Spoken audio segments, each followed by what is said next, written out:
With the summer weather at its peak right now, the city's vulnerable need help getting out of the heat that much more, which is why emergency cooling centers like the one behind me here at Metro Hall are set up at different locations throughout Toronto.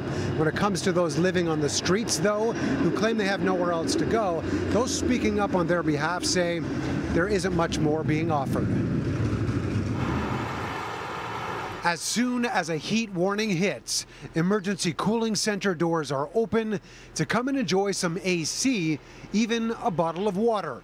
But don't expect anything else. Once they're brought inside these spaces, there's nowhere comfy, there's no TVs, there's nothing provided. This is just a seat in an air-conditioned space until you're cool. They're almost designed to get you to move on. Tommy Taylor manages the Toronto Drop-In Network and says the city's homeless are at the top of the list of those in need. The city says its Streets to Homes outreach workers are among those on the ground, advising people where cooling centers are and to find shade if they stay outside.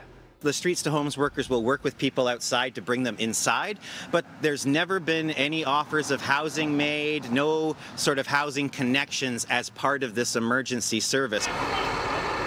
While no spokesperson was made available, information provided by the city does claim that referrals to shelter and housing already being provided continue, just not in those environments.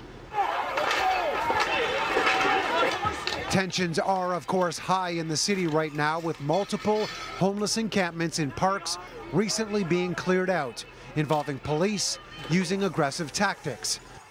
Some living in those spaces claim they'd rather stay outside, while few permanent housing solutions are being offered. It seems like the modus operandi here is get people out of sight and out of mind, but not provide those long-term solutions, which are actually cheaper and better for people in the long run. Over the course of the winter, the city was criticized for not doing more to help those living on the streets get out of the cold. Advocates say shelters were full and dangerous due to COVID outbreaks, and they were forced to leave warming centers at the end of the day. The emergency cooling centers, on the other hand, have only been open for multiple days, twice this year so far. On both occasions in June and July, just over 100 people at all locations took advantage. The city says it does not collect data on how many of those people were, in fact, homeless. Should anyone need or want to come to an emergency cooling center in the city, they are open during heat warnings only. 7 of the locations are open from 11 a.m. to 7 p.m. This one downtown at Metro Hall is actually open 24 hours.